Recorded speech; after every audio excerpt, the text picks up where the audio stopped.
Just a few months ago, I found myself asking a question that honestly scared me.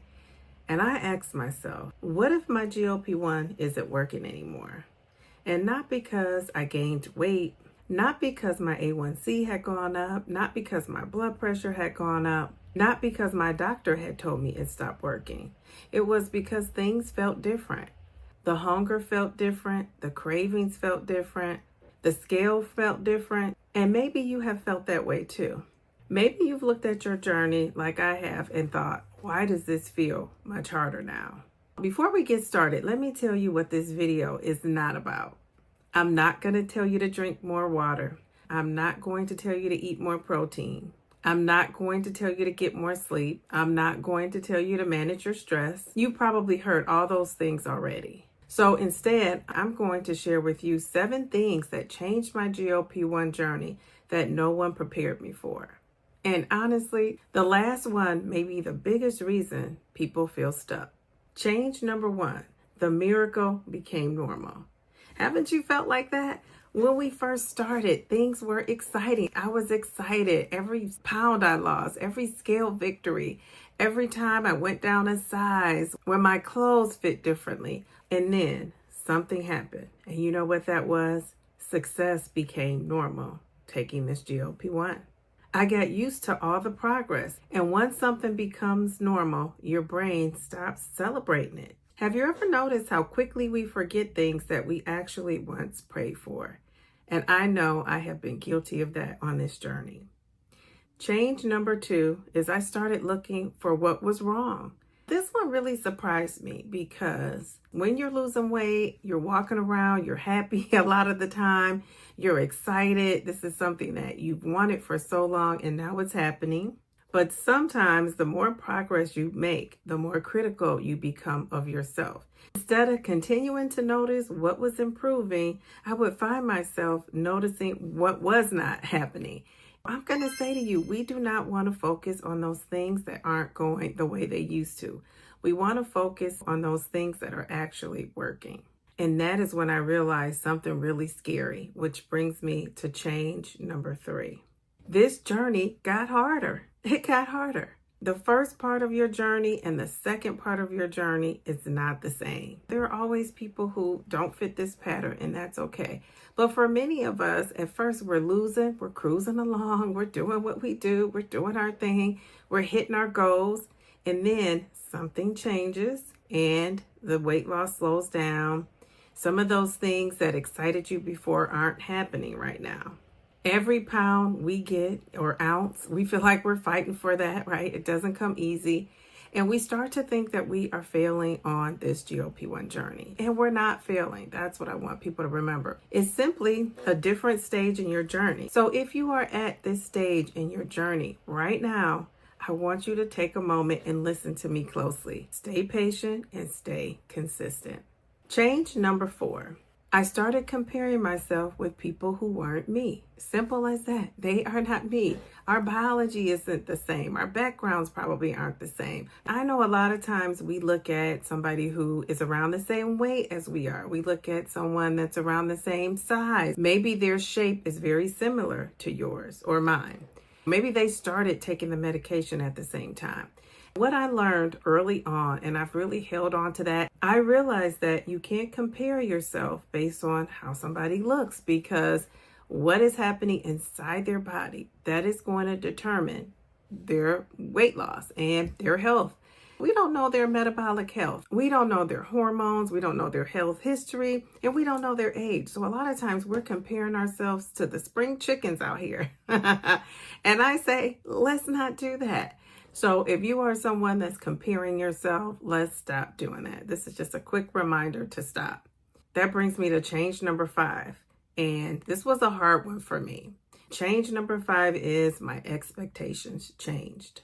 Did yours? Have you changed your expectations at the point you are now on your journey? When I started, my goals were simple. My goals were to lower my A1C, get my blood pressure in a normal range, and lose weight. And I didn't have a number that I wanted to lose, but seeing everything on social media and in the news, I thought I was going to drop those pounds super fast. No, I was wrong about that. But I am going to tell you, when time went on and I did see myself losing weight, for me, it's like when I got over that 20 pounds and made it to 30 and then 40 and then 50, I thought, geez, Louise, this is going to happen for me. This is going to work for me. And my expectations got bigger and bigger and bigger. When my expectations got bigger, guess what? My goals got bigger. I wanted more. Now I realize I've actually changed the goalpost. Every time I got close to a goal, which was my first big goal was 50, then of course I moved it. And now my next big goal is 100. And then of course, after that, my next big goal is going to be to lose those 60 to 70 pounds. And I may break that up. But do you see what I'm saying? When we move that goalpost, we got to give ourselves credit that we've reached the goals that we initially had. Can anybody else relate to that? That is so true. Which brings me to change number 6. My health was improving while I was watching that scale. That's one of the things that we don't realize. You may not see movement on the scale, but your health is improving. Now, this one hit me hard because while I was frustrated about the slow weight loss, I went to the doctor and I hit the mark with my A1C. My A1C became normal. I thought because my weight loss had slowed down that my A1C would probably stay where it was, but that was not true. So that's why I like to remind people that when you don't see that scale moving, there could be other things going on in your body that is improving your health. And that's why I'm a big proponent of seeing a doctor and getting lab work done. If you haven't done that, and let's say you've been on this medication for 3 months, 6 months, 9 months, it's not too late. You can start now. Go and get that lab work done because I'm telling you, it is going to make you proud of your accomplishments taking this medication. And honestly, losing 84 to 88 pounds has been great, but lowering my A1C and my high blood pressure has been 2 of the biggest accomplishments that I am proud to share.